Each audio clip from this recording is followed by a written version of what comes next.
Et si une simple étreinte pouvait ébranler tout l'ordre régional? Janvier 2025, Accra. Deux présidents se retrouvent au face-à-face. John Mahama, leader du Ghana, accueille chaleureusement Ibrahim Traoré du Burkina Faso. Devant les caméras du monde entier, ils s'enlacent longuement, puis Mahama prend la parole. Nous sommes un seul peuple. Les frontières coloniales nous ont divisés. Un geste symbolique, mais loin d'être anodin. Cette accolade marque le début d'un bouleversement profond, alors même que le Ghana traverse une période de tensions économiques et diplomatiques inégalées avec les États-Unis. Depuis que Washington a imposé des tarifs punitifs sur les exportations ghanéennes, l'économie nationale vacille, l'inflation galope, la jeunesse s'impatiente. Pour beaucoup, cette poignée de main avec Ouagadougou représente bien plus qu'un simple changement d'allié. C'est une tentative de reprendre en main le destin de la région, une déclaration de souveraineté et de renaissance africaine. Mais l'enjeu est colossal. Si cette alliance échoue, le Ghana risque l'isolement ou même l'asphyxie économique. Si elle réussit, c'est la naissance d'une nouvelle force régionale, capable de défier l'ordre établi. Mais avant d'en mesurer la portée, revenons sur ce qui a mené à cet instant décisif. Pour comprendre la signification de cette accolade, il faut remonter à la montée des tensions et aux choix difficiles qui s'imposaient au Ghana dans les mois précédents. Le Ghana, longtemps allié de l'Occident, se retrouve soudainement dos au mur. Ce pays, qui avait bâti sa stabilité sur des partenariats internationaux, subit désormais une série de pressions sans précédent. Tout commence lorsque Washington impose des droits de douane sur des produits clés du Ghana, le cacao, le textile, l'aluminium. Ces taxes frappent l'économie de plein fouet, provoquant la consternation à Accra. La colère monte encore lorsque les États-Unis instaurent des restrictions de visa pour les citoyens ghanéens, compliquant la vie de milliers de familles et bloquant les perspectives pour les jeunes diplômés. Dans les rues d'Accra, la frustration s'accumule. Le chômage des jeunes avoisine les 20%, alors que l'inflation dépasse les 22%. La monnaie locale s'effrite, les prix grimpent et l'avenir semble de plus en plus incertain. C'est dans ce climat tendu qu'un accord controversé est signé avec Washington. Le Ghana accepte d'accueillir sur son sol des Africains expulsés des États-Unis. Le gouvernement présente cela comme un acte de solidarité, mais la population y voit une humiliation. Des manifestations éclatent, des procès sont intentés, et la légitimité du pouvoir ghanéen vacille sous la pression populaire.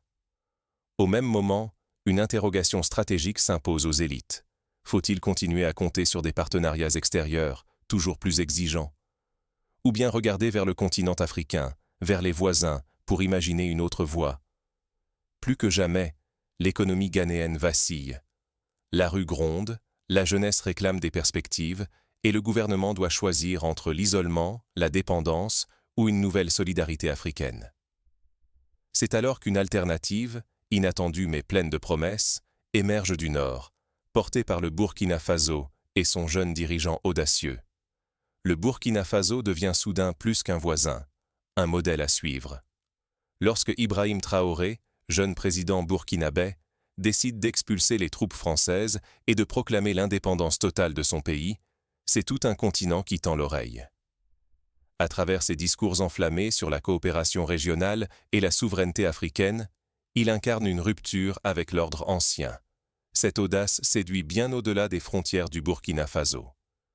Au Ghana, la jeunesse regarde vers le nord avec fascination.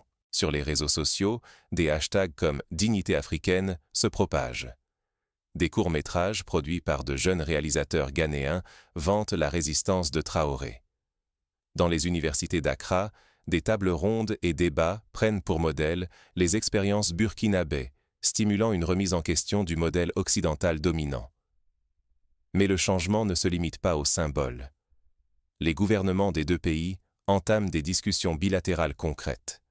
Projets de corridors commerciaux, engagements sur l'intégration douanière et promesses de faciliter la mobilité des étudiants et des entrepreneurs. Des commissions mixtes voient le jour, explorant comment harmoniser les politiques agricoles et énergétiques au profit des populations locales. Cette dynamique inspire un vrai recentrage des débats politiques et académiques sur la réalité africaine. Les think tanks et départements universitaires se penchent sur les modèles de gouvernance indigène, autrefois marginalisés. Les discours publics valorisent l'histoire partagée, la solidarité régionale et l'autonomie intellectuelle. Pourtant, ce pivot suscite des tensions. Si l'engouement populaire est palpable, les élites pro-occidentales manifestent leur inquiétude. D'anciens ministres, chefs d'entreprise ou conseillers craignent que ce tournant nuise à la crédibilité internationale du Ghana. Certains redoutent de perdre des alliés stratégiques ou des financements venus d'Europe et d'Amérique du Nord. En misant sur la voie burkinabé, le Ghana prend un risque calculé. Il s'éloigne d'une forme de dépendance, mais s'expose à l'isolement ou à des représailles économiques. Pourtant, ce pari redonne à la société ghanéenne un souffle nouveau, ravivant l'esprit d'initiative et la confiance en soi, tout en interpellant son élite sur la question cruciale de la souveraineté. Mais cette alliance régionale, est-ce un simple symbole ou déjà une réalité tangible dans la vie quotidienne des Ghanéens? Explorons les premiers résultats concrets de ce rapprochement. Le corridor Ouaga-Accra, une route, des rails et une nouvelle mentalité. Ce n'est plus seulement une liaison géographique, c'est un symbole de renaissance africaine qui, dès aujourd'hui, bouleverse l'économie régionale. Sur le terrain, les initiatives prennent forme. Des routes rénovées relient plus vite Ouagadougou et Accra, tandis que le rail Tema-Pakadan s'étend vers le nord. Aux frontières, les files de camions s'allègent, grâce à une coopération douanière sans précédent. Les commerçants soufflaient hier.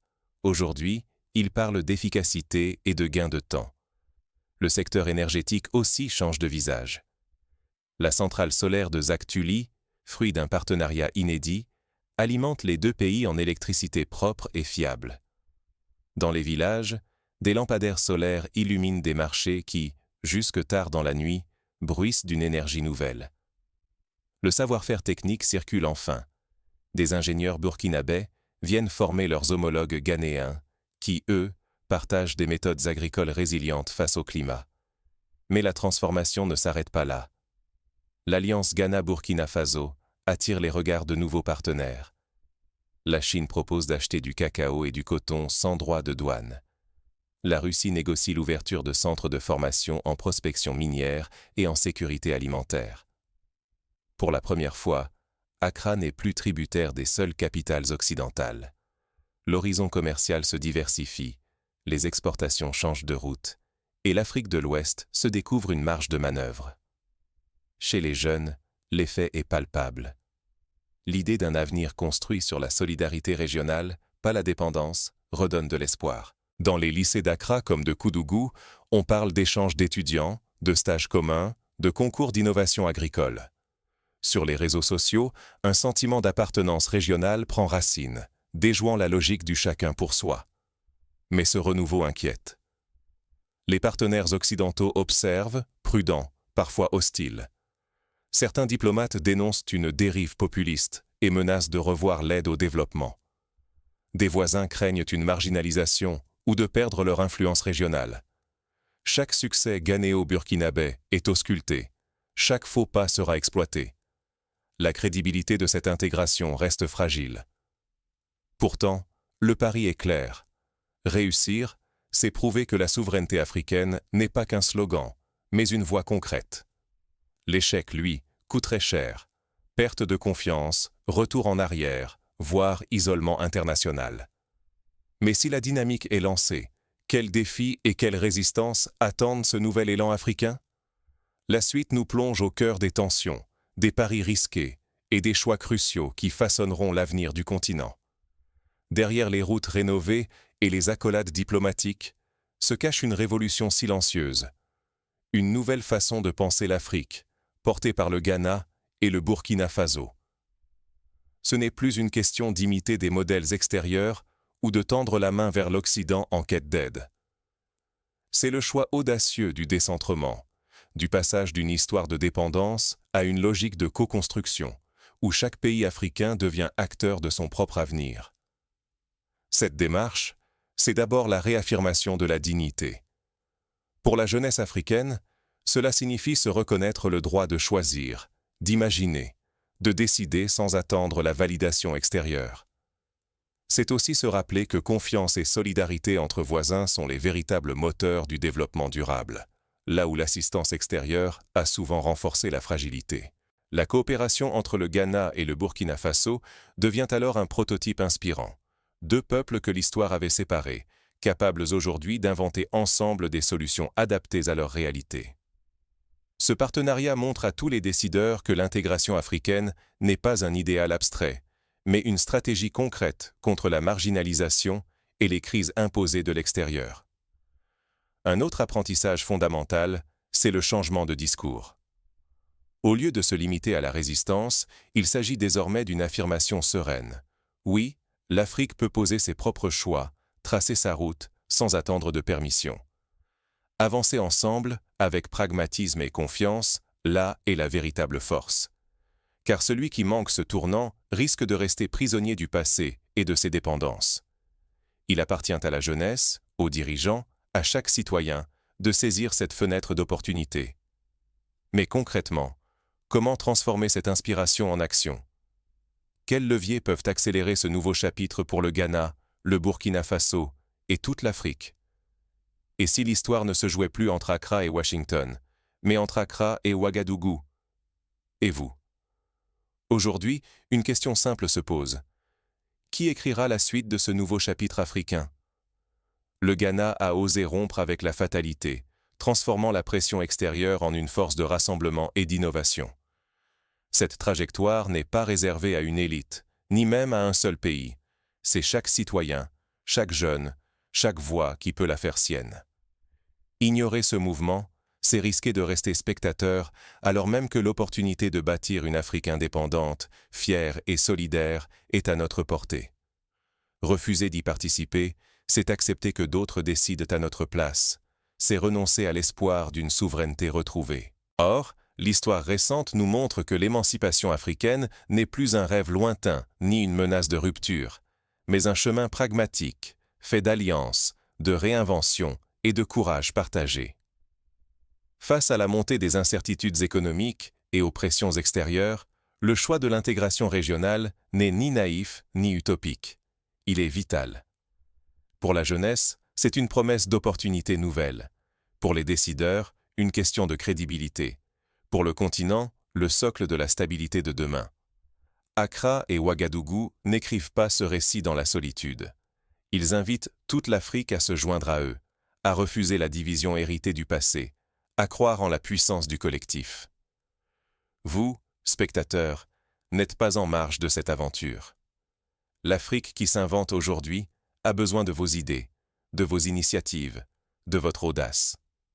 Et si le véritable tournant s'opérait maintenant, entre les mains de ceux qui osent prendre part au dialogue?